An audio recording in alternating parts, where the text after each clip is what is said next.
Assalamualaikum warahmatullahi wabarakatuh. Halo semuanya, perkenalkan saya Nanda Verunisa dengan NPM 201106601008 dari Prodi Pendidikan Biologi kelas B semester 5. Di sini saya akan menjelaskan materi mengenai evolusi sejarah kehidupan dengan asal mula kehidupan dan keturunan yang sama, serta evolusi kehidupan, yaitu untuk memenuhi tugas akhir semester mata kuliah evolusi dengan dosen pengampu Ibu Aryani Dwi Kusmawardani MPD. Baiklah, sebelum ke pembahasan materi, pernahkah teman-teman berpikir bagaimana kehidupan di alam semesta ini terjadi? Dan pernahkah teman-teman berpikir atau mendengar bahwa nenek moyang kita percaya bahwa jangkrik ini berasal dari rumput teki, kemudian lele berasal dari tikus, ataupun belatung yang timbul begitu saja dari hewan yang membusuk. Nah, untuk itu, yuk kita simak materi mengenai teori-teori yang membahas mengenai permasalahan ini. Teori yang pertama adalah teori abiogenesis. Jadi, teori ini tergolong paling awal yang berkembang dan berpendapat bahwa makhluk hidup timbul begitu saja dari benda yang tak hidup. Teori ini dipelopori oleh seorang filsuf Yunani yang bernama Aristoteles pada tahun 384 sampai dengan 322 sebelum Masehi.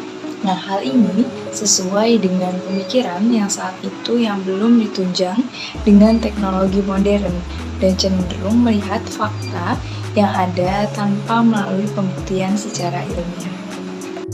Selanjutnya, yang kedua ada teori biogenesis. Teori biogenesis ini merupakan sebuah prinsip yang mengatakan bahwa kehidupan makhluk hidup sekarang ini berasal dari kehidupan yang sudah ada sebelumnya. Jadi, semua organisme berasal dari organisme dengan tipe serupa dan tidak pernah berasal dari materi anorganik. Jadi, apabila kehidupan berasal dari materi anorganik, maka mereka akan muncul dalam bentuk sel yang terorganisir, yang sebab pada penelitian ilmiah sudah menetapkan bahwa sel sebagai kehidupan mandiri yang paling sederhana dan terkecil. Teori yang terakhir adalah teori penciptaan. Pada teori ini dikemukakan oleh para ilmuwan yang ternyata mereka masih kebingungan dan masih berpikir keras untuk menelaah rahasia pada alam tersebut. Yang akhirnya, pada beberapa ilmuwan memilih kembali pada teori penciptaan ini yang bersumber dari ajaran agama dan kitab-kitab yang dianutnya. Memang teori ciptaan ini dibuktikan dengan akal manusia karena datangnya bukan dari hasil percobaan, melainkan hasil telaah ilmu, agama, serta keyakinan. Selanjutnya adalah keturunan yang sama. Jadi pada keturunan yang sama ini, menurut teori evolusi, setiap spesies hidup berasal dari satu nenek moyang, yang mana spesies yang ada sebelumnya lambat laun akan berubah menjadi spesies lain, dan semua spesies lain muncul dengan cara itu. Dan perubahan yang terjadi berlangsung sedikit demi sedikit dalam jangka waktu yang jutaan tahun, sehingga memungkinkan adanya banyak spesies dalam bentuk peralihan selama periode perubahan tersebut. Semua organisme di muka bumi ini merupakan keturunan dari leluhur ataupun lungkang gen dengan leluhur yang sama ataupun dengan nenek moyang yang sama. Nah, sekelompok organisme disebut memiliki garis keturunan yang sama apabila mereka memiliki nenek moyang yang sama. Jadi dalam bidang biologi modern, umumnya diterima bahwa semua organisme yang hidup pada bumi ini merupakan keturunan dari leluhur yang sama ataupun lungkang gen leluhur yang sama. Pada contoh di bawah ini adalah gambaran pada hormonoid yang merupakan keturunan dari nenek moyang yang sama. Dan ini adalah contoh dari keturunan yang sama pada nenek moyang terlebih dahulu sebelum menjadi hewan yang sekarang ini, yaitu hewan tersebut adalah woolly mammoth yang punah sekitar 5.000 tahun yang lalu. Dengan secara bentuk, woli maumut ini mirip seperti gajah yang memiliki bulu di seluruh tubuhnya. Untuk ukurannya jauh lebih besar dibandingkan gajah.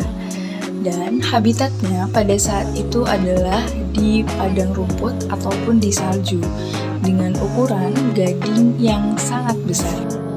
Inilah hewan modern gajah pada saat ini, yaitu dengan ukuran yang jauh lebih kecil dan gading yang juga terlalu kecil dibandingkan pada hewan yang lebih dahulu. Selanjutnya adalah evolusi kehidupan. Dalam evolusi kehidupan ini, evolusi dalam kajian biologi yang berarti perubahan pada sifat-sifat yang terwariskan pada suatu populasi organisme dari satu generasi ke generasi berikutnya. Pada perubahan-perubahan ini disebabkan oleh kombinasi 3 proses utama, yaitu yang pertama, variasi, kemudian reproduksi, dan seleksi. Pada sifat-sifat yang menjadi dasar evolusi ini dibawa oleh gen yang diwariskan kepada keturunan suatu makhluk hidup dan menjadi bervariasi dalam suatu populasi. Baiklah, itu tadi penyampaian materi mengenai evolusi dalam kehidupan. Semoga bermanfaat dan dapat dimengerti. Mohon maaf bila ada kesalahan dalam berucap, dan pada Allah mohon ampun. Saya akhiri, wassalamualaikum warahmatullahi wabarakatuh.